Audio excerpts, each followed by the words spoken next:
Сәлем достар, біз үй жағдайында осындай қып-қызыл тоңмай жасайтын боламыз. Мен үйдегі барлық құйрық майдың бәрін алып күйдіретін боламын. Осылай майда етіп турап шыжық жасайтын боламын. Сіздер де жасап көрсеңіздер болады, өте дәмді, керемет болып шығады.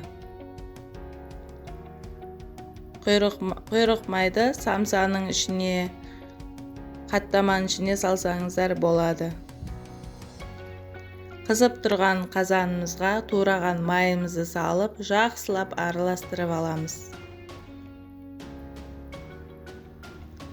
Қызарғанша қуырып аламыз.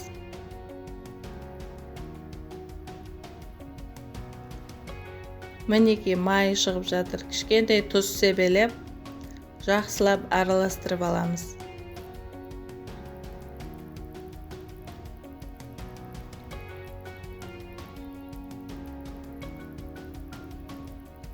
Тоңмай ағзаға өте пайдалы.